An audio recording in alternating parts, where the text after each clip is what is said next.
Coming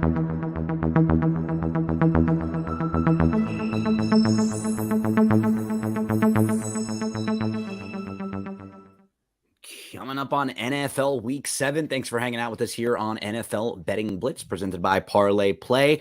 Make sure to go right now. Check out that website, parlayplay.io, or download the app. And at the end of this show, we'll give you a couple plays, a couple ways that maybe you can make some money today using that Parlay Play app. I think it's a really fun way to wager on sports, to get some action. My favorite perk, Erik, and it's one thing that I've leaned on, for a lot of websites that you play with, you can parlay, someone's yardage total. You can parlay over or under. A lot of times you can parlay their receptions. Maybe you can play something about their, will they score a touchdown? But my favorite part of this is you can incorporate fantasy points, and you can play over or under a suggested fantasy point total. I think for so many of us, we've gotten used to fantasy type scoring, right? Like PPR kind of scoring. Everybody plays in fantasy leagues. So you sort of know what your players are projected to have each week. How many times are you sitting there going, my guy's never going to hit that? Or I think that projection's low. I'm going to clear way over that. That's kind of a fun thing to do that I think even a lot of people who maybe aren't hardcore prop bettors will still be able to play and get some action in. I like it. I also like you can do targets for receivers. I think that is pretty cool. Yep. Because sometimes people will get targeted and they just won't get the catch. That's a handicap, right? It's an angle that you handicap a game. You know someone might get peppered, but sometimes the quarterback's just off, right? Or they're getting defended really well, or maybe they have a couple drops, but you figured they'd be a big part of the offense. So I like having more options for us as gamblers, because then there's just less opportunity for us to get kind of screwed by something fluky. You know, like there's a lot of times where you handicap a game, you like a game, you play a side, and then something weird happens. There's just more opportunities for you to be able to make money on the bets that you feel confident with. Really like parlayplay.io. Make sure when you sign up that you're using our promo code NFL Betting Blitz. Okay, Erik, we've got a Week 7 slate to discuss today. One more piece of housekeeping before we jump into it. If you're in the state of Iowa, sign up for a DRF Sportsbook account. Check out that promo code that's scrolling across the bottom. It says FAST350. It'll give you all the way up to a $350 deposit match bonus. And we're going to be looking at the lines right now for DRF Sportsbook. Couple from yesterday. UCF, huh? I know. No. Yeah. I had UCF plus the 18 and plus 700. And yep. They're right there to win. There was a couple yesterday between Oklahoma and Texas that felt like Texas got a great spot. Texas Ewers got hurt. So, I mean, as soon as Ewers then the complexion of the game was a little bit different. Oklahoma is this year's TCU, where they just seem, or last year's Minnesota Vikings, for those who need an NFL reference. Just a lot of turnover stuff, a lot of turnover luck going their way. Well, honest question, though. This is where I keep getting. Is there a good team, like a really good team in college football this year? There's not one. Like there's no, right? And it's fun for like parity, right? Because it feels like it's wide open. But Georgia's not Georgia. Alabama's not Alabama. All of these Pac-12 teams are fine, but they're not fantastic. What we're seeing. The Big Ten teams, I don't think that, like their defenses are good, but they don't have quarter. Yeah, none of them. None of them do. Ohio State, Michigan, and Penn State don't have a quarterback. Michigan, but I mean, it's really hard to tell because Michigan, who have they played? I know that's go back to exactly their schedule has been just porous. We saw a team like North Carolina, who people were high on, spit it out yesterday. There's not, and I'm saying this as a USC fan, and they've looked really poor. That's kind of what's been frustrating for me, is that it felt like it was a wide open year, even with their warts. There aren't very many really good teams that you look at and go, oh, that team is unbeatable. You know, they're just not. You kind of feel if Utah had Rising, this could have been their year. Yeah, I mean, they would have been set up. It's hard to tell because you never necessarily, like in your mind, you play that out that way, right? But maybe something else different. But the way they played yesterday, they just should have. They played hard and they're well coached. You know, that's sort of like, that's kind of why they've been in the conference championship for the last 5 years. So with them, you get a baseline of what they're going to bring to you on both sides of the ball. What is their record right now? What are they, like 5-1, 6-1? No, I think they're 7-1 now. Yeah. What other team in the country could be 7-1 with their backup quarterback who's just basically a running back playing the position? Yeah, so I mean, it just kind of makes you wonder if they actually had Rising, who some were saying was going to play in the league, back there. It kind of makes you wonder. But you're right. You can always play what off, but it just kind of makes you wonder, like, this could have been their year. It could. Well, and I think your point is that it absolutely could have, because there's nobody else that you look at and go, well, they could have absolutely handled that team. There just aren't those teams out there. And that's watching week to week. I find that more and more. Washington could have very easily lost last night. They had like 3 points through 3 quarters against a Arizona State team that they were favored by 25. Easiest plus 27.5. Right in the trappy spot the week after. So yeah, they're just, as we get ready to head into the NFL season, I kind of feel the same way. There's maybe like there's like a group of 5 teams that in the NFL you kind of feel might be above everybody else. But even them, it doesn't feel like the Chiefs have a better defense this year, but their offense isn't fantastic. The Bills, who looked like one of the better teams a few weeks ago, now they're banged up. The 49ers, the same thing. Now they're banged up. We saw the warts that they have. The Eagles haven't looked complete. They're going to play the Dolphins, who also are not complete. So a lot of parity this year. That's a new saying here. A lot of warts. Warts and parity. Those are 2 things I must have heard in a dream last night or something. You know what I mean? A lot of wart talk this morning. Let's see the wart counter. Somebody out there count us how many times we hit warts today. We get real quick though, you mentioned the 49ers. Shefty just pointed out all signs point to CMC playing Monday night at Minnesota. Okay, and Debo for a few weeks they said out. Now, like, if this were me running the team, I wouldn't play McCaffrey for another week or so. I just don't know if it's worth it rushing him, especially when you're in an NFC that you feel like I don't think they're worried about making the playoffs or something like that. I don't think they're worried about making the playoffs. I don't think they're worried about the West. No. So it just, is it worth chancing him? Even if you go out there and you have another game where you're a little sloppy and you were to lose, and then you're sitting there at 5-2, who cares? You get a whole nother week of rest for him. And as long as you have him and Debo and a couple of your key defensive pieces and Kittle, you're going to feel like you can beat anybody come playoff time. But if you don't, that will severely limit. We saw last week what happened when they lose those key pieces in the middle of the game. So good information. We'll try to pass along any of the injury news to you as we continue on. Let's start, Erik, with the Falcons at the Bucks. I believe you played a game. You have a play in this one with the first half, right? You landed on Atlanta here. I ended up playing the first half and the game. Bulls is 13-25 in his coaching career. That's 34.2% ATS at home against the first half number. For the Bucks, that number is 40.9. Look, Ritter's 0-10 ATS. That's a crazy stat. He's due for some positive regression. At the end of the day, when you look at the Falcons box score, they average 5.1 yards per play, outgained the Commanders by over 200 yards. I think the Bucks are starting to come back down to earth a little bit. When you look at Baker's numbers, he's the best quarterback in the league against pressure.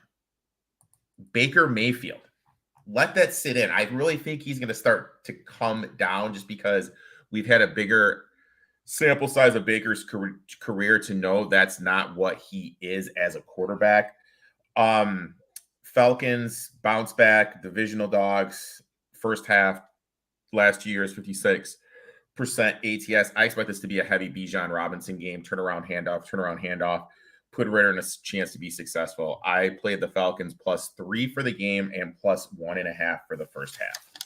So a couple other points on this game. Yeah, Tampa, they drove into Detroit territory 3 times. The first 2 ended in made field goals. The last was a turnover on downs. The one thing I can't get overly confident with them as a team right now because they can't run the ball again.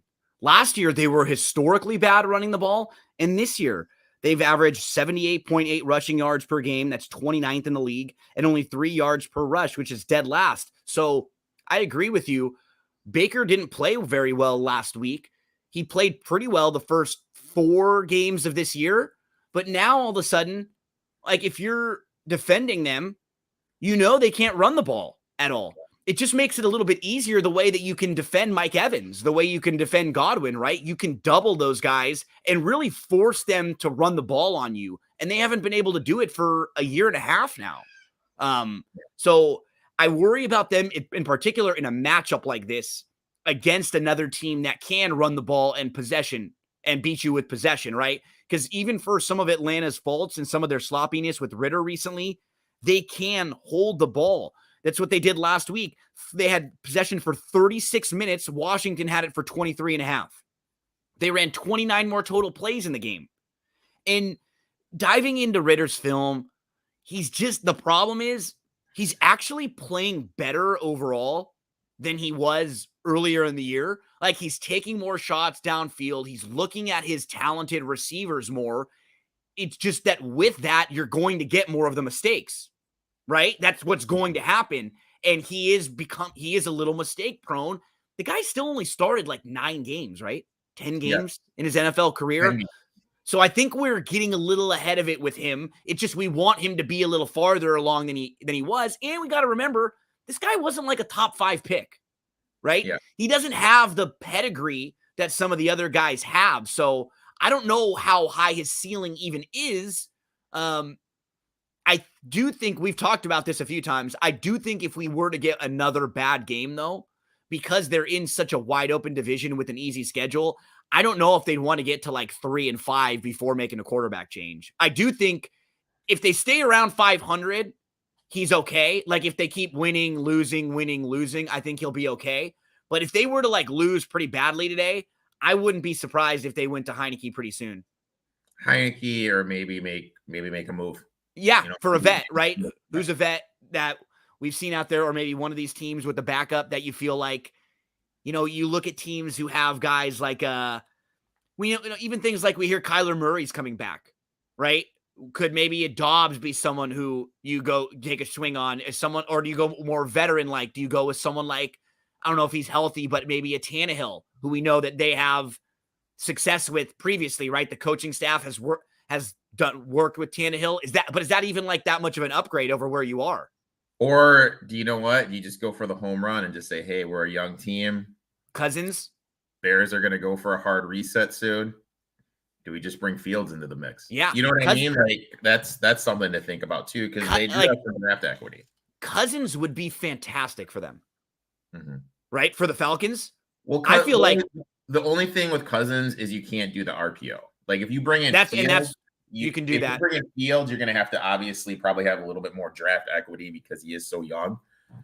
But you could at least do some RPO stuff. If you bring in Cousins, the lack of the running stuff, the lack of the RPO is completely out the window. I mean, Tannehill makes sense because Tannehill, you can still do the RPO in when healthy. Yeah, I'm trying to think. We'll keep plotting our thoughts. Anyone out there in the chat, if you're listening, who would be a good fit if Atlanta needed to bring in a quarterback? Let us know some of your thoughts out there. Erik, let's go to Buffalo at the Patriots. This game has ticked down to 7.5. I played this one when it was New England plus the 8.5 here. Bills are now a 7.5 point favorite on the road.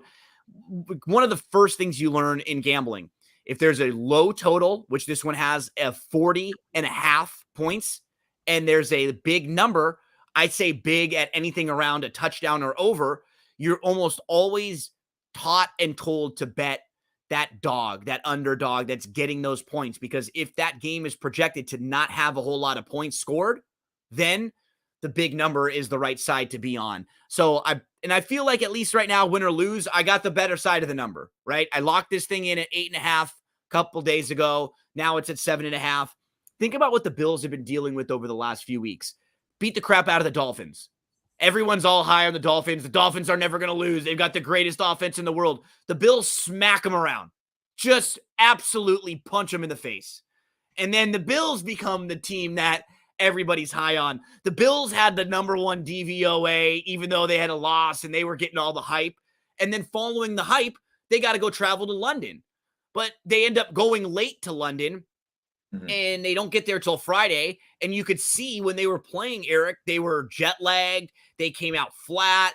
They played a sloppy game against Jacksonville. Then they travel back from London and they have to play the Giants. And the Giants are comprised of a bunch of their former coaching staff, Dable, and guys that know some of the real intricate, maybe I don't know about secrets, but just the way that the Bills operate. And so the Giants play probably their best game of the year, even losing to the Bills based on the effort they played and how hard they played in that game. And the Bills haven't covered their last 2 games since they beat up Miami. They looked really bad offensively last week, and now they're decimated by injury.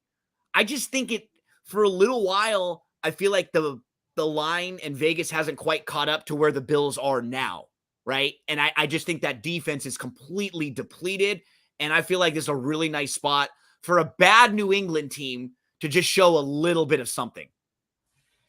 Yeah, I got this at 9 when it first opened up. Home divisional dogs getting 7.5 or more, 56% against the spread.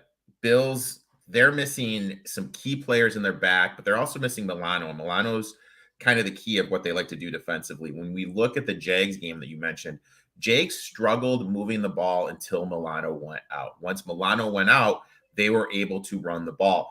Same thing with the Giants. I mean, that defense looked pretty pedestrian. When you lose 3 all-pro players, which they did, your defense is going to take a step back. When you look at Allen's numbers against the Patriots, only averages 229 yards per game passing. TD to INT ratio is 2.3 to 1, and his QPR is down. Diggs, who's their best offensive weapon, he only has 2 games on the Bills against a Patriots defense where he's gone over 100 yards.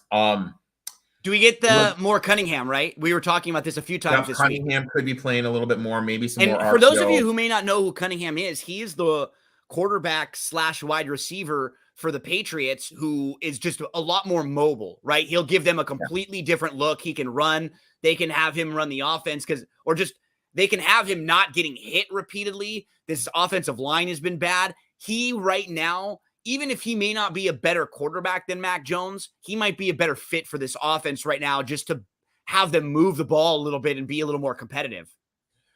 Yeah, and I mean, I think Mac Jones is done. Like once you get to that spot, mentally, I think you're done. He might need a totally new place. He might need a year off, right, to be a backup somewhere, and then sort of because you see guys like Geno Smith.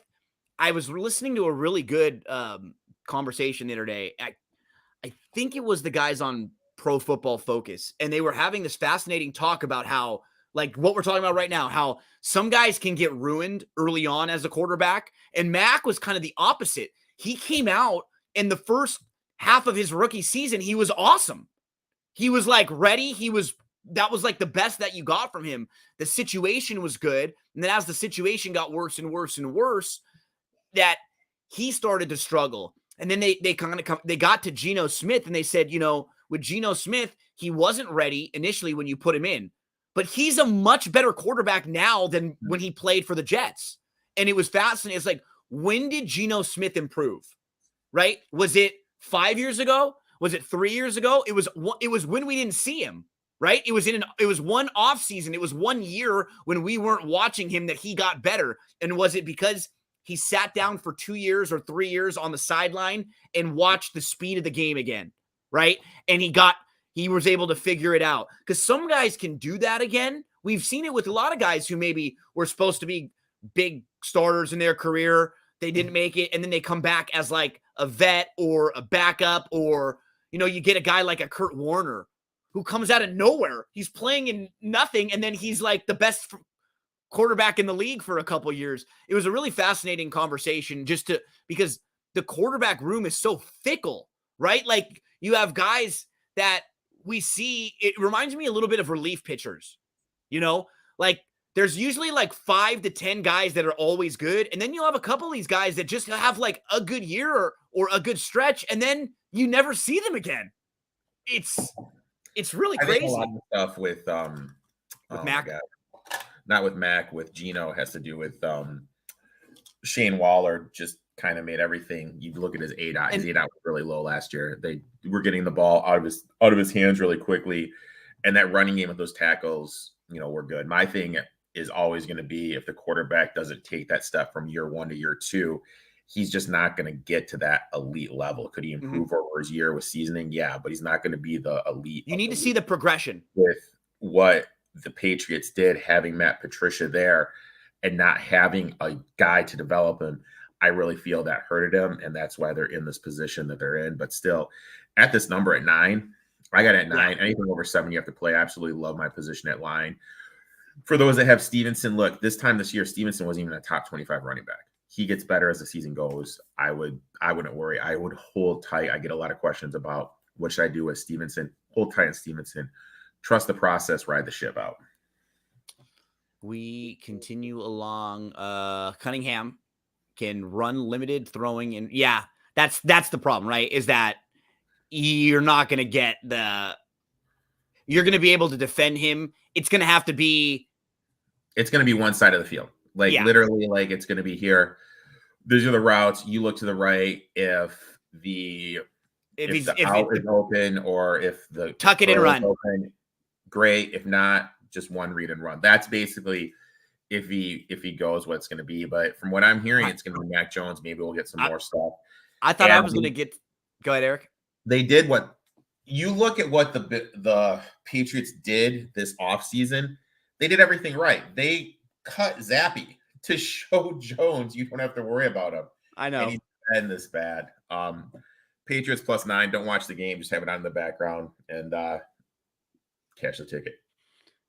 A couple comment. Erik, I was this morning thought I was going to get blasted for the USC game last night, but I didn't even think about Michigan State. You're getting it way worse than I am in the chat. Not only did Michigan State get their asses kicked, but they, for some reason, thought it was going to be a good idea to put a trivia question about Hitler up on their big board. So that was basketball season starts in a couple of weeks. I am done. Football question. I was gonna say I got the Lakers ready on Tuesday night. I am done. You and I are gonna talk a couple basketball thoughts in a minute. I got a big NBA preview coming up tomorrow. So no comments. I'm already in that space right now. Let's move to the Browns at the Colts. I locked in the Colts when it was 3, and now it's actually up to 3.5 now, and I definitely would jump on the Colts here. Watson will be playing, and that's probably why the number is floated up a little bit from where it was earlier in the week. This is mainly just a spot play too, because the Browns are coming off a big win. They were great last week. They were super impressive against the 49ers. Their defense is incredible. I can give you a million impressive defensive statistics for them. But now it's flipped. Now there's some expectation for you. Now you've got to win, and you've got to cover by a field goal or more. This team has lost the turnover battle in every game this year. They're a little sloppy, too, when you watch them. And I just have not been impressed with Watson overall. Now, for the Colts, they come off of a bad week. I mean, it's scary if you watch the Colts last week. And it's scary that to see how poorly Minshew played and to think about him against this defense. But I will say, as someone who watches a lot of film, you do too, that was the worst game that Minshew's ever played. He has played pretty well this year, and he has stretches of good football in the NFL. He's another one of those weird guys where the first 6 weeks of his rookie season were amazing, and he was on a terrible Jags team with terrible weapons and bad coaching. It made no sense that any of his metrics were good. And then he's sort of come back to life now because I think arm strength wise, that's what hurts him. He doesn't have he can't hit deep throws, and he'll try to hit some throws.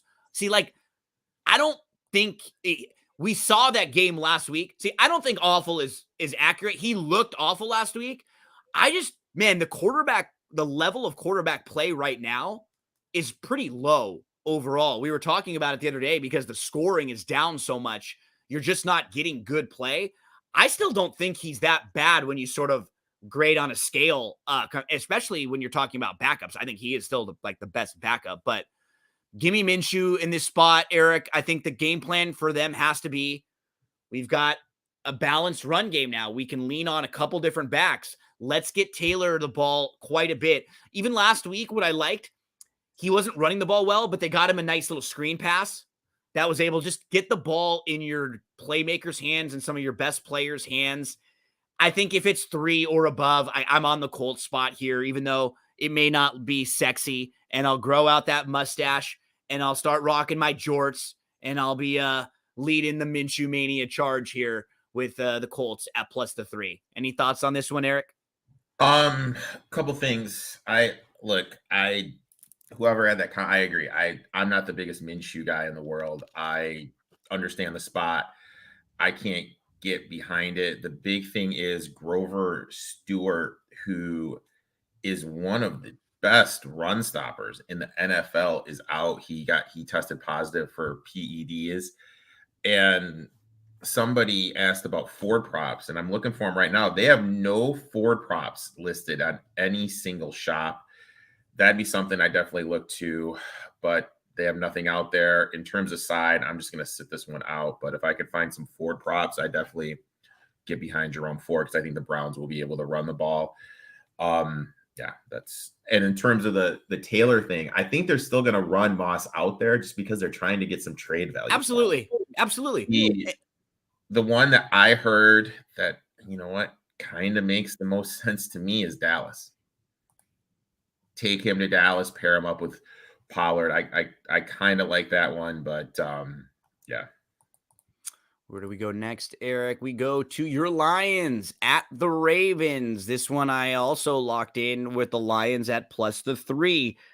This is the highest they've ever been in the DVOA metrics. This is the best Lions team. Honestly, right now through 6 games, has there been a better 6-game stretch? Like, when in your lifetime do you remember it? Like, honestly, like right now, I know you're not, I don't want to get hyperbole and say like, oh, Never. This team, but right, this is like the best 6-game stretch and like looking at the team and going, they're not winning fluky, right? Like you're actually looking at them going, wow, they didn't win 4 games as an underdog where the ball bounced their way. They're kicking the crap out of teams. They've won 4 games in a row by 14 points. It's the first time since 1991 they've won 4 straight by double digits. And you just watch them. What impresses me the most is how well balanced they are. They can beat you with the run game. And today they'll get Gibbs back. And I love Dan Campbell, man. He's just so honest. The guy can't lie.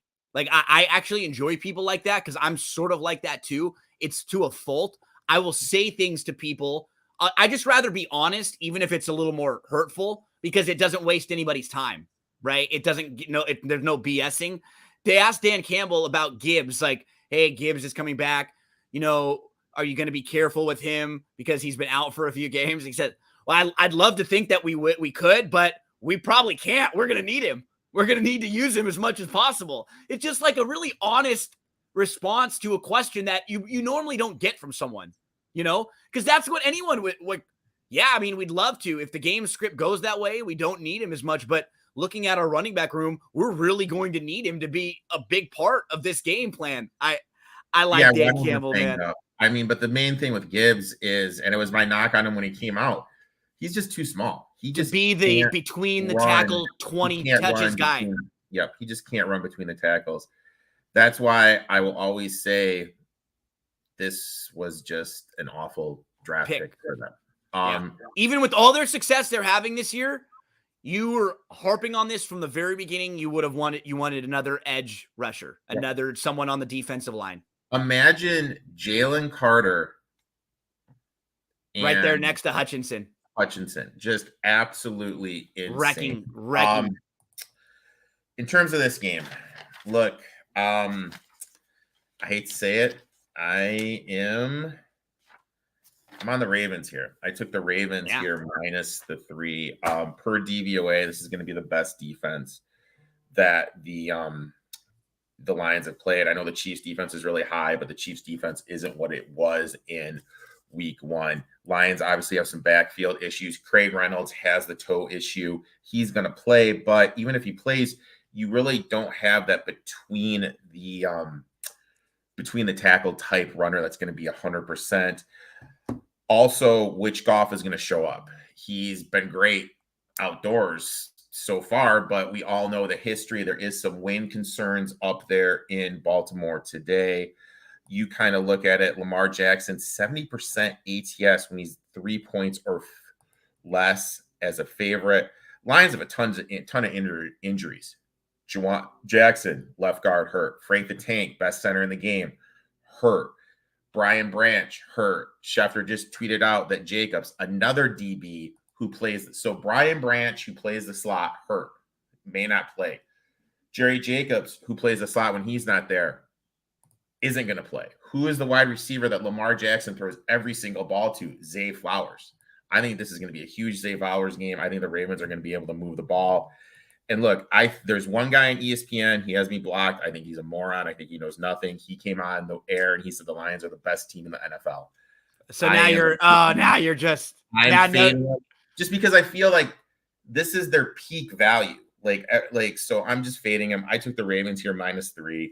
If I'm wrong, I'm wrong, but I would rather the Lions dip down and then peak instead of just constant peak all year. My main play for this, as much as I'm pro Lions in my reasoning for this, I'm a little anti-Ravens in this too, because they have the number 2 defensive DVOA, but we go through their quarterbacks they've played. I think there are a couple teams like this that still early on with a small enough sample size that I think their schedule has kind of puffed up some of their metrics.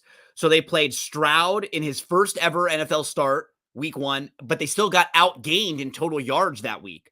They played the Bengals when Burrow got hurt, and the Bengals offense has been bad this year. They lost to Minshew. They played against DTR for Cleveland when I think he found out like 2 hours before the game that he was going to start. And they played Kenny Pickett and then Tannehill and Malik Willis. So I think their defense, this I think is going to be the best offense they've played so far this year overall. So how about this? We've got like a beer bet head to head, and I've got the Lions and Eric's against his Lions, but this is like the perfect beer bet, Erik, because if you lose, you're not going to be upset. Your Lions are going to have won. So you're in a pretty great situation here. You're either winning your bet or your Lions are going to move to 6-1. And with this victory, you really start to get nervous, right? Because it makes you feel like, oh crap, like, damn, we really have beat a couple good teams now. We've won a couple games on the road that we probably were chalking up as losses to start. And then you're starting to get to the point, like you said, where, damn, I wish this was week 16 and not week 7, right? Where you were playing this way going into the playoffs, because this team is playing some really good football right now. I'm on the Lions, Erik on the Ravens. Let's see a couple other props. You were asking why no Ford props. No Ford props, or Bobby Thomas was asking. I wasn't positive on that one. He said, okay, now you let it. You pointed out that you're able to get invested on some of them, Erik. You let him know where. Also, they asked about Flowers and DFS. So a little Flowers action there. And Sports Facts checking in. Nice to hear from Sports Facts. So, Erik, we move next to the Raiders at the Bears. We've got the Raiders as a 2.5-point favorite in this game. Bears 2.5-point dog. I mean, that's just what it comes down to for me. Do I think the Bears are a good football team? No. Fields is hurt. What do we got? Tyson Badgett playing. His dad is like a national arm wrestling champion. I love this. Was he in Over the Top? Was he in the movie? I don't know. Over the Top. I heard Stallone. Yesterday.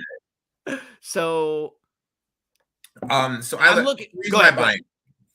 Look, history of the Raiders organization and look, 24% ATS is a road favorite. I want to get in this particular, Erik, like this move going early in the morning to the East is where, like, watching the Raiders through the years, this is when, even when they were, every few years they'll win a few games in a row. Like right now they're 3-3. Right. And they have like a couple winnable games coming up. They always do this where they'll have a stretch of the season where they put together a few games, and then they'll have one game where they go to the East Coast or they travel and have to play an early game, and they get their doors blown off by a team that's not even good. It's just not a move that's ever been positive for the Raiders. No. Last time they covered as a road favorite, 2016 PFF grades. The Raiders O-line is the second best matchup against the Bears. D-line, Bears are one of the worst allowing receiving yards to the opposing running back. We've hit it every week. Every week I give it out, but I'm not giving it this week because the squeaky wheel gets the ball. And all we're hearing is Devontae Adams saying he needs to be getting more targets. If you're going to bet this game, I would bet the Adams over. I would use Adams at DFS, but if this gets to 3, I take the Bears. But in terms of player props or sides, I'm just kind of sitting this one out. Little teaser, one of my parlay play props is actually going to be in this game. On the Raiders side, even though I played the Bears, we'll get to that in just a few. Next up, we continue along to the Commanders at the Giants. Washington is a 3-point favorite on the road in this game. I look at this game and I see a Giants team that should have won their last game. They were the only team in the last 30 years to run the final scrimmage play of each half from inside their opponent's 10-yard line and not score a point on either drive. They're the only team in the last 30 years to have 2 drives in a game at one point where they ran a play on 1st and goal from the 1, but they scored no points on either of those drives. They were the only team in the Super Bowl era to have more rushing yards, more passing yards, less interceptions, less fumbles, and less missed field goals and still lose a game. Teams were 134-0 in the Super Bowl era when doing all of that. The Pro Football Focus noise canceled score metric had them winning the game 21-16. I just think this is a good spot for them again. I really think that they played pretty well last week. Reports are that Dable was taking a lot more control over things throughout the week and practice and just trying to pay a lot of attention to detail. And I just don't know who Sam Howell is. This is an Erik line, right? Who is Sam Howell to be laying 3 points on the road? Yeah, right. That's the easiest way to think about it. Once this got to 3, I locked it in. I mentioned Baker Mayfield and him doing well again when he's facing pressure. On the flip side, Sam Howell, he's really struggled facing pressure. And the Martindale defense likes to blitz. And the thing with Howell is a lot like Ritter. He just locks into one guy. Yep. And that's why we kind of can tell who these game plans are for the Commanders, because it's always some random guy that gets all the love. The last couple of weeks, it's been Curtis Samuel, even though Logan Thomas had a great matchup last week, just because he's locking into his first read. And if it's not there, then he usually just takes it off and runs. Commanders were on the field for 79 plays. Anytime a team is on the field defensively for over 70, I look to fade them the next week. Riviera, 41% as a road favorite. Giants defense has looked better. Giants are starting to get healthier. Tyrod Taylor kind of looks like he's going to be playing. I actually kind of like him right now over Daniel Jones. Just because I think Jones is listening to the media a little bit, pressing a little bit more. I think he's just trying to do too much too. He just got paid, right? So I think he feels like he's the guy. He's got to be fix-it and everything. And with Tyrod Taylor, he made that mistake last week at the end of the half, and that was on him. But you know what? As a starter, 26-1. He's remarkably consistent. Like, you know what you're going to get from him. And the Commanders this year, they've allowed the most pass plays of 25 yards or more. So you can hit them with the big play. They are leading the league in sacks allowed. Howell got sacked on 5 of 30 dropbacks last week. He's been sacked 34 times this year. And Washington actually has an above average, like a top third pass blocking grade.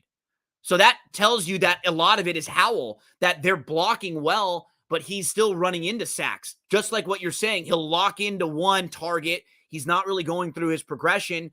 And if that guy's not open, he doesn't really know what to do, and he takes a sack. So it just feels like a really nice spot now, especially with this number up at 3. Erik and I are both on the Giants here. Erik, should we be betting the Jayhawks off openers against Oklahoma? I'd put a small on it now. I don't even know what it's at, but Oklahoma's probably getting 10.5. Yeah, I would bet that. Me too, especially at the over at the over the 10. Betting Tyrod back-to-back weeks. Love it. Yeah, right.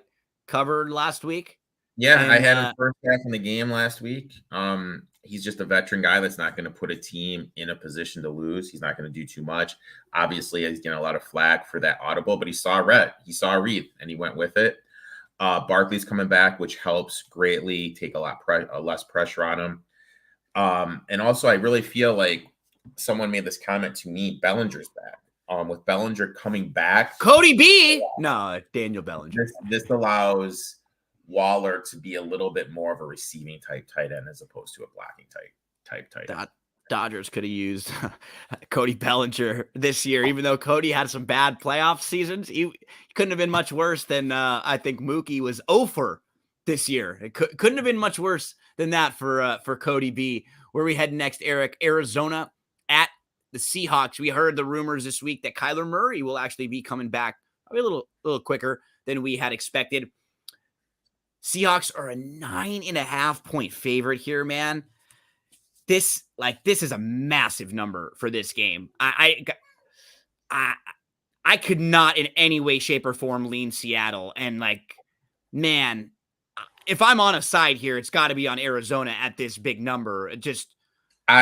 For what I did was I played Seattle my survivor. I'm still somehow trucking along in every survivor I'm in. I did Seattle here. Just because at the end of the day, when you kind of look back at it, how many times were they in the red zone and didn't score against Cincinnati? That's another one of those games where they should have won. You look at it, Arizona, they've really struggled offensively with no James Conner. Not having Conner there, I know, has been a huge blow because they're not able to get those first down runs for 4 or 5 yards, whatever. They're just not talented enough, and deep enough to make up for that, right? They don't have other playmakers and stuff they can lean on. He was their guy. And then I mentioned it in my my DFS segment I do for my podcast. Kenneth Walker. I mean, Kenneth Walker is a banger play. I have Kenneth Walker, I believe, as RB2 in my rankings this week. Cardinals really struggle against the run. They gave up over 21 fantasy points to Kyron Williams the week before. The worst that a running back has done against them in fantasy was Brian Robinson week 1, where I think he finishes RB15. So I really like Kenneth Walker's potential here. He was in my little DFS build for the weekend. Maybe play him to have the most rushing yards for the day. But in terms of a side, I agree with you. It's Arizona or nothing, and for me, it's nothing. How about those Phillies? It's so crazy to me in baseball when we see this, and we've seen it happening more and more. It's you get these teams that are in fairness, Bobby bet the 25-1 that I gave out back in April. So there we go. He is the furthest thing from a Phillies fan. But he's an Erik Futures fan. It's just it's fascinating to me in baseball how this can happen, where it's you can win so few games and actually have throughout most of the season, you don't really play a great baseball team, and we're seeing this a lot lately. It's how can it's the difference between these teams that win 105 games and the teams that are in the high 80s. It's fascinating. I wonder if some of it really does have to do with the fact that for the last 6 weeks of the year, you're just not playing in as many high leverage games, right? Is that really what it comes down to? Yeah, David, who came on my podcast, him and I talked about this a couple of weeks ago, because he's a Braves fan. Because the Dodgers has happened for them now 3 years in a row, Well, we've seen it, with this extended thing. They get teams like the Dodgers, like the Braves. They got 8-9 days off. That wild card, they get a bigger day off than at any point in your season. All-Star game. Yep. So you kind of lose it. Anytime because baseball is such a rhythmic sport, anytime you sit out, the simulated games don't do it. It happened to my Tigers about 11 years ago. When they were super good, yeah. They swept the Yankees in the divisional, whatever it is, ALCS, whatever the heck that round's called. And then they had to wait forever because the Giants and Cardinals went 7 games. And there is something weird to it because everything. And I will say it'll probably come off like I'm complaining as a Dodger fan. I'm not even saying they didn't play well enough to win and stuff, but there is something to it where you see the team, a lot of these teams that were like under 500 halfway through the season, or weren't even very good through a lot of the year, but they really kind of figure it out. They get on this run and they've been playing meaningful games for a while. Like, for example, this year, the first series of the year, the Dodgers lost in the regular season to the Diamondbacks. Yeah. And like the first week and a half, 2 weeks of the year, the Diamondbacks were better than the Dodgers. And then as the season went on, the Dodgers sort of wore them down. But I think that's kind of fascinating to see as Bobby Thomas mentions the Phillies and we're going to always answer all the questions here, Sports Facts. If you have a question about anything at all, we're going to try to get to you if possible. Erik, we go to the Pittsburgh Steelers at the Rams. The Rammies are a 3.5 point favorite in this one. We kind of see this in the NFL, though. There's that big trend where if you're in the one line and you sit out week 18, 17, whatever, and then you have that bye, historically, you don't cover that next game. Yep. So this is something in every sport where you're going to reward teams for doing well, but these teams also want to take care of themselves. So, and we're seeing it in basketball too with I think we went from a few years ago in our head in all sports, we were a very like rest, load management is better for our bodies. And now I think it's flipped back the other way because we got in such an extreme where players and people were sitting out so much and we needed so much time in between games and so much rest and so much recovery that it's like, you and I have had this discussion before. I, as a player, I, as an athlete, I growing up and getting trained, I am the total opposite. I want the bumps and bruises. I want the reps, like you said. Like I need to get some calluses on my hands and stuff to kind of bust through that. I think if you don't do that enough, you get kind of babied. You become soft, right? Yeah. And you can't push through it. Jack and Sigs. Okay. I'll take the Jack. I'll take the Jack, Bobby Thomas. I'm not on the Sigs unless you put a little bit of the greenery in the Sigs. And then I'm okay with that because I'm out here in California where that's legal. Erik, let's go to the Steelers and the Rammies. Rammies are a 3.5 point favorite here as we actually found out that Kyren Williams, the Rams running back, is going to be placed on IR. It looks like Freeman, I think Shefty said, is going to be sort of the one they're leaning on early. I mean, it just blows my mind. Like you use this high equity on Zach Evans, and I understand Evans can't block or shit, and that's why he's on your practice squad. But he is by far going to be the most dynamic running back that you have. And the high upside, and you've got invested in him. Athletic. And now you bring in Royce Freeman, you signed Darrell Henderson. Really, I mean, like I find it hard to believe Hendo hasn't played a game for a year. He's going to be in primo shape coming in there. But to block, I get it. I still think maybe we're going to see Evans probably get about 40 yards. That would be my guess. 40, because I think he'll break one. Deontay Johnson's coming back. Wouldn't surprise me if he gets in the end zone this game just because he's just so due for a touchdown. He's such a target hound. Pickett looks for him. But I took the Steelers here plus the 3. Especially at 3.5, Erik. Yeah, 3.5. Especially now that this bumped up, I would absolutely be on the Pittsburgh side. 65.9% ATS is a road dog. 61.7%. Also, big news is Deontay Johnson coming back, which is going to help Pickett and the offense. Rams on the field for 73 plays versus the Cardinals. Cardinals were in the red zone 3 times, only scored 6 points. I think the Steelers coming off a bye is going to be huge for them. Get rest up. Offensive line is getting a little bit better. Defensively, they're getting a little bit more healthy. I know that Hayward isn't going to be there, and he's huge. You can run on with no Hayward, but still, I'm just going to play the Tomlin spot here and take the points. Yeah, at 3, this felt sort of like where it should be, like 2.5 Rams. At 3.5, I would definitely be on the Pittsburgh side or no side at all. I would not want to lay the more than 3. Just feels like it'll be a tight game between these two teams. The Rams, and now just like a couple small things. These are things that you point out when a team is favored, right? You knock teams. Our job is always to look at the favorite. Why won't they win? Why won't they cover with that margin? That's how you should start looking at a game. For the Rams, they're laying 3.5. They have a whole bunch of weird stuff going on in the running back room. That could be a problem for them, right? They've got guys that don't know the system that well, that don't know the plays all that well, that aren't familiar, that aren't comfortable. Stafford could look to the right, and the guy's not there to hand off to. Stafford could be expecting a pickup protection block, and the guy's in the wrong spot. Those are all things that could happen against a very good defensive front in Pittsburgh.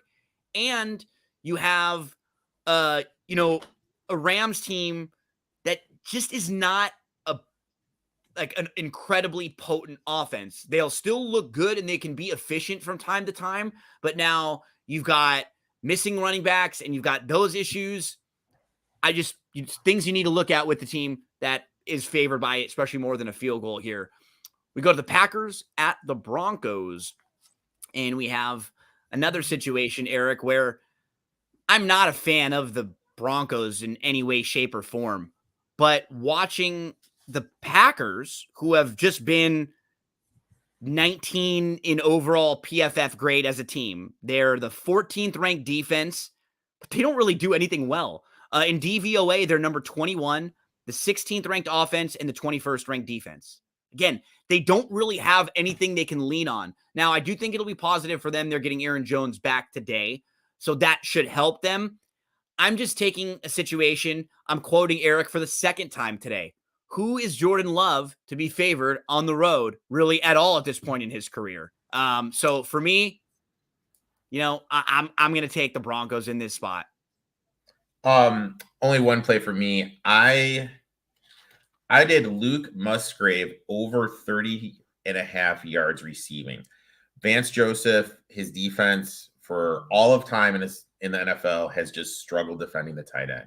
You look at it this year, Kelsey, 9 for 24. I know everyone's going to say, well, that's Travis Kelsey. Well, let's look at these. Conklin, 4 for 67. Cole Kmet, 7 for 84. Bates, 3 for 46. The only tight ends that did not go over this number were Austin Hooper and Drew Smythe. And both of them were insanely close to this number. Musgrave has gone over this 3 of 5. He averages 5 targets, 4 receptions a game. He's third in the team in targets. I know Jones is coming back, but I'm just going to play the trend here of Van Joseph's defense not able to defend the tight end. So I'll take Musgrave over the 30.5 receiving yards. We head next to the Chargers at the Chiefs. Chiefs are a 6-point favorite in this game. And to me, just looking at the way the Chiefs have played this year, just right off the bat, that number seems too big because the Chiefs have been a solid football team this year, but their strength this year is not their offense. It's their defense. They're ranked number 9 by DVOA metrics. They're number 6 against the pass. They're number 21 against the run. They are not getting a whole lot out of their wide receivers. It's sort of Kelsey, Rice, and then kind of here and there from everyone else. They've had a couple games already this year where they've scored less than 20 points. They even stuff in their offense last week, I didn't love. They were sloppy in the red zone. They scored touchdowns just 1 of 5 times. Mahomes threw a bad interception. They had a 4th and 3 from the 17-yard line. They kicked a field goal. And then later they had a 4th and 2 from the 6-yard line, and they faked a field goal. Just like getting too cute, doing weird stuff where it's just, that's not things you do when you got Mahomes. I point all those things out again because this is a 6-point favorite, a team that needs to not only win, but they need to cover with margin. They're going to be playing against the Chargers team that's super competitive, right? That's what we know about the Chargers. Different year, same team. All 5 of their games have been decided by 7 points or less, and they realistically could be 5-0, and they're 2-3. So do I love the Chargers? Do I think they're going to win the Super Bowl? No, probably not. Do I think they're one of the more talented teams and underachieving teams in the league? I do. And they've played Kansas City tough the last few years. It just feels like a little too much for me. Like anything over like 4.5, I would lean Chargers. I think they keep it close, and Kansas City probably finds a way to win late. Yeah, I did the Chargers here plus 5.5. Mahomes 3.5 or more favorite. 46%, home favorite at the number 44%. You mentioned that the Chiefs, they have some offensive issues. I really feel that comes down to they're missing Eric Bieniemy. He did way more for this offense than we knew. Than we know. You have Matt Nagy there, who in my eyes is the worst offensive coordinator in the league. Yep. And it is showing. They brought in Hardman. I don't even know how much Hardman is going to play. I think he's going to be the field stretcher. It kind of looks like that role has been Watson, and Watson's out for a little bit. That's why they brought in Hardman. I do feel in terms of DFS, this is going to be the game everyone goes to. They're going to look to go to Herbert. They're going to look to go to Mahomes. They're going to look to go to Allen, Kelsey. I think the guy, if you're playing the millionaire maker, is Pacheco, just because the Chargers really do struggle against the run. He's going to be a little bit overlooked. I'd kind of look at Pacheco. I did bet the Chargers, like I said, just because Herbert's 4-1 ATS against them, and the only one. What was your buy or like what line? What number is like where you seriously got anything over 3.5 is my buy. Yeah, me too. The only time they didn't cover was that overtime game. There was like a fluky overtime game when the Chargers scored the Chiefs scored a touchdown. I like it. I like the Chargers here. I think that the Chiefs have some offensive line issues. Offense hasn't looked great. And we're buying the Chargers after a game that they should have won. I think Herbert's going to be able to light up this defense. When we were talking about the Broncos a minute ago, Sports Facts said, be careful with the Broncos after what Peyton said. Simple terms that he wants Williams from USC. I had heard that. My only like rebuttal to that would be, we've also heard rumors about the Bears and Caleb Williams and Lincoln Riley, right? So I think it's still a little early in the year to think that Denver's just going to tank every other game the rest of the year. That's what I would say. I don't think that they're ready to just, we're going to lose every single game. They could do that and still not get the number one pick. Because the Bears have the top two, right? So I'm not going to use that in my handicapping quite yet. At the end of the year, maybe the last couple of games of the year, maybe that like plays into it. But right now, I don't think that's a conversation that's being had, right? Peyton's not going to the locker room telling the guys in the Broncos like, "Hey guys, we're going to tank for Caleb Williams." So we're just going to. It may not be like quote unquote like, okay, it's 3rd and long. Surtain, rotate out this one. We need to put in your backup for this one because you look tired. So you know what I mean? It's one of I think it's still that's how the tanking is done in the NFL. It's not like because nobody wants to do that. Or you can run on 3rd and longs, you do stuff like that. I just think that for a guy like Peyton, it would be too early in the season to do something like that to really lose like a lot of guys in the locker room, right? I think a lot of those veteran guys would lose a lot of respect for him if he started doing that this early in the year, where you are only 1-5, right? But they still have 10 games left. Like 11 games left this year. That's my only point in. And we've seen Caleb the last couple of weeks not look as good. I think the conversation is going to even up a little bit as we get more and more film on. This actually happens all the time with quarterbacks that come back. There's more film on you, the worse it is for you, because people will now know ways they can attack you. So, I don't know if I would just say, the Broncos are going to tank all the rest of the year because they want Caleb, because that's what Peyton said. I did hear the comments. He seemed like he really is high on Caleb. Yeah. But there's a lot going on between now and then. Never too early to tank. Look at the Panthers. Well, but what are they tanking for? I was going to say, they're tanking to give the pick away, right? Where are we headed next, Erik? We are headed to the Dolphins at the Eagles. We got 2 games left, Sunday Night Football and Monday Night Football. I locked this one in at 2.5 a couple days ago with the Eagles. If I were going to suggest a play, I actually really, really think the Eagles win this game like with margin. I think these are the types of games that the Eagles kind of step up and play well. Miami, incredible offense. We can go through all of the great points about their offense, Erik. It's been fantastic. They've set the record. They broke records for yards and points and everything through 6 weeks. They were down 14-0 to that Panthers team last week. If that's a different team, like a better team, they're in serious trouble. The Dolphins are. Like if you're down 14-0 against a team that can stop you a little bit, you're going to be in some trouble. They weren't. They came all the way back easily. They're averaging 37 points per game this year. That's the 5th highest since 2000 through this point of the season. But only Washington has played an easier schedule of opposing defenses so far this year. These are the teams they've played, and this is where these teams rank with their defense. The Chargers, number 26. They should have lost that game to the Chargers. The Patriots, number 14. They should have lost that game to the Patriots. Denver, number 32. Buffalo, number 6. The Giants, number 28. And the Panthers, number 30. So they've played the number 26, 28, 30, and 32 defenses. They have played 4 of the 6 worst defenses in the entire league. The odds of that happening in their first 6 games are like astronomical for them to have played this bad a schedule of defenses. And the 5 teams they've beaten are a combined 5-24. They played 1 team with a winning record and they lost by 4 touchdowns to the Bills.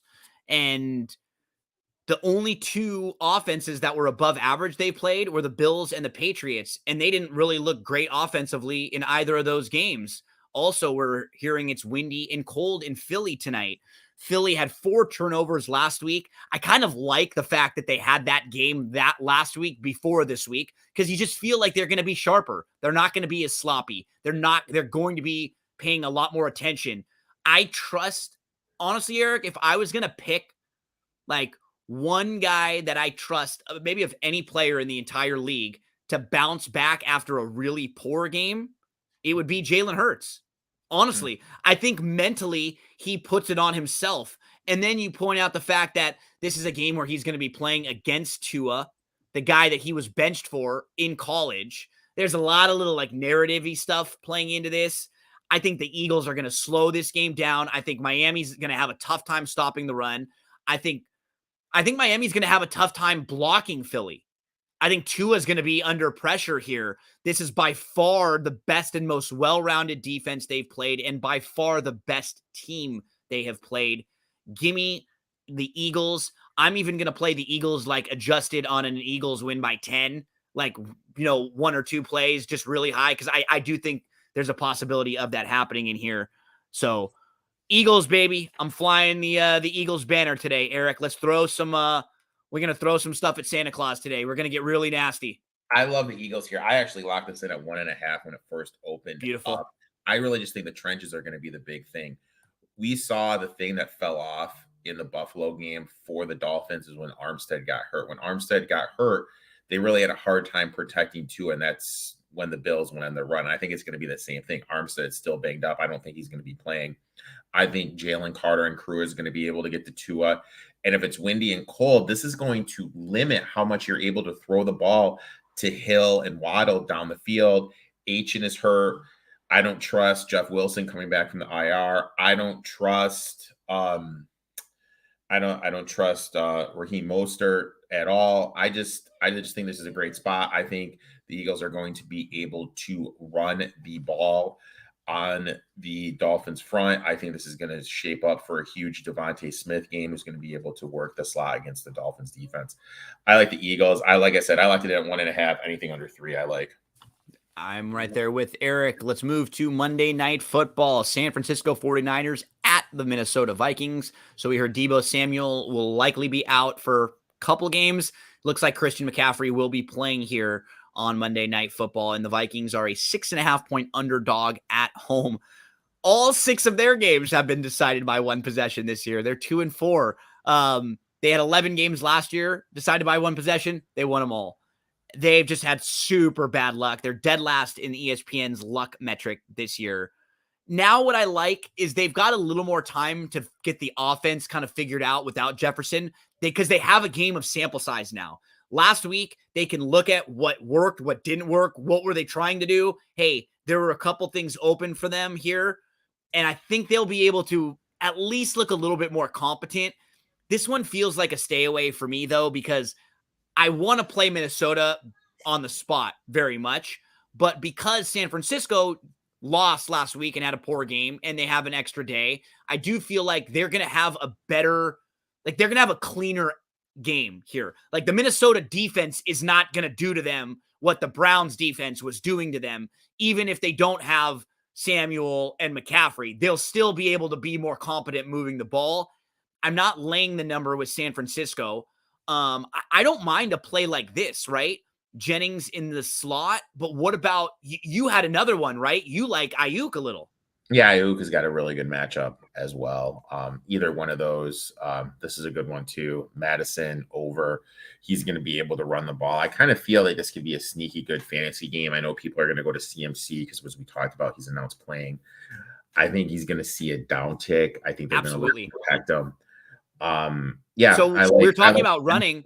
I like the Ayuk play. I like the Madison play. But in terms of betting, for me, I'm just kind of staying away right now. Me too. I don't have a side in this. Just wanted to point out what Sports Facts is talking about with the being able to run on the Niners. So far this year, the Niners are 22nd in DVOA against the run.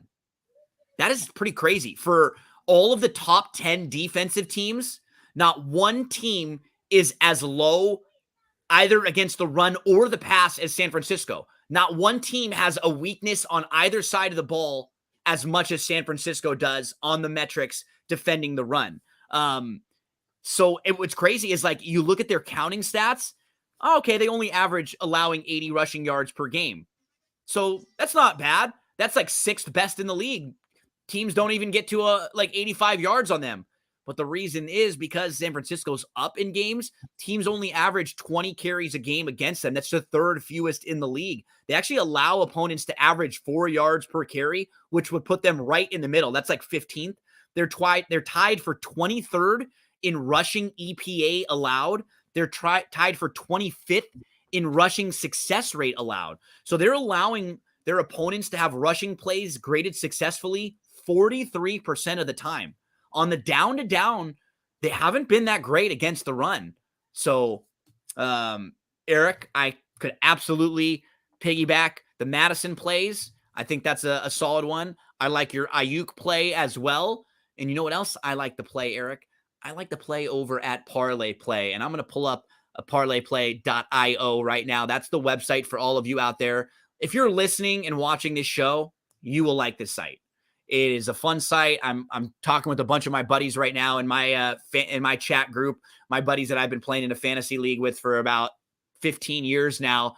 I got them all signed up for Parlay Play. They're all texting me right now. My buddy Justin says, I got Barkley over 72.5 rushing yards. He's a big Giants fan. He's nervous, though. He said he also bet under on Howell and under for Tyrod. So I'm getting all the plays from my buddies as they're locked in on Parlay Play today. I have 2 plays, Erik, for my parlay that I'm going to put together. And the 2 that I played, first, we talked about Gibbs, your guy Gibbs for the Lions, and Dan Campbell's comments on needing a lot of Gibbs. What I lean on is fantasy points because what you're talking about.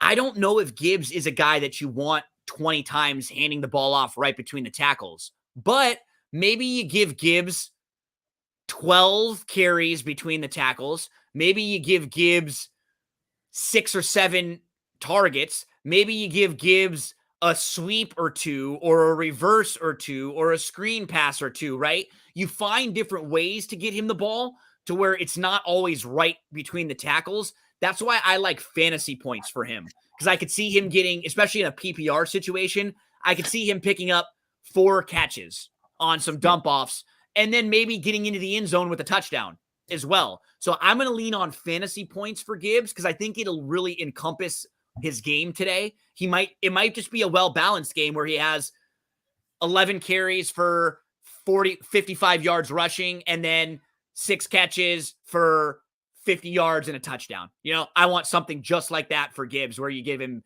20 touches, spread him around. And then last week, I really like what I saw from the tight end for the Raiders from Meyer. This was a stud in college, right? So, for young tight ends, sometimes it just takes a little while to get familiar, to get acclimated.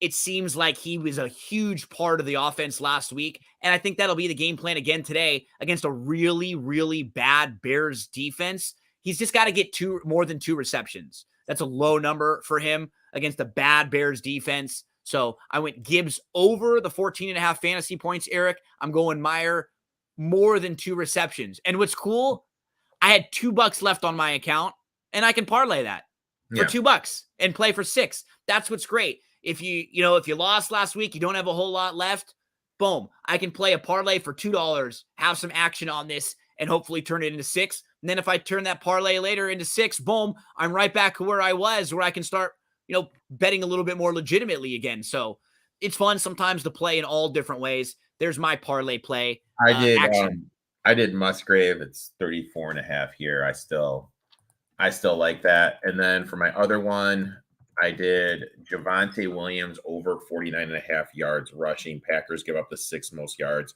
per game to opposing running backs. They're 26 DVOA defending the run.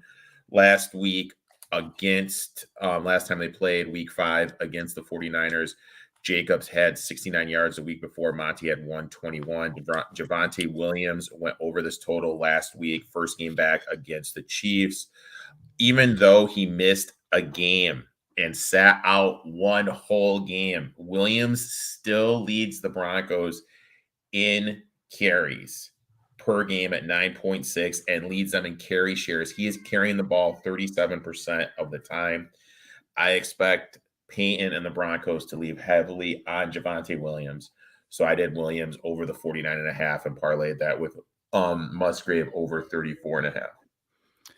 Erik and I will be here every Sunday at 11 o'clock a.m. for NFL Betting Blitz. You can also catch Erik and I earlier in the week. Erik has his show on Tuesday night that comes out where he'll give tons of thoughts on whatever just happened last week. He always has different guests that also give their thoughts on the previous week. That usually comes out on Tuesday. Then on Wednesday night, Erik joins me to record for my podcast. We go over all the games early in the week. We can talk about the Thursday game there. We can talk about any news, rumors, kind of a nice deep dive for each game. Then on Friday, we have the winning ticket on DRF Sportsbook, where we give out some of our best bets, and we also talk the biggest college football games that weekend. Erik, your podcast usually comes out like late Thursday or Friday. Usually, right? One of those two. Late Friday or right before we go on. Yep. Like late Friday into the weekend. And that will also be podcast with a guest with all sorts of betting opportunities for the weekend. And then this one every Sunday, man. So we are rocking and rolling. And we will help you out with anything you need. We always like to answer your questions. Bobby Thomas, Sports Facts, Let's Make Some Money 69. All of you, thank you so much for hanging out with us. I Hate the Lakers. God, I don't even like saying that one. I'm pumped for Saturday though. For Tuesday. I'm going to be so focused on the Lakers this year because out of sight, out of mind with the Dodgers, out of sight, out of mind with the Trojans right now. Erik, good luck to you, buddy. Hope you crush it on this Sunday. Good luck to everyone out there. Thanks so much for hanging out with us. Hey, we made it through the rest of the show without saying warts. So that's positive. Good effort. Good. I was mentally doing it with myself. I was trying to tell myself. I hope you all have a great Sunday. We'll see you again next week right here on NFL Betting Blitz.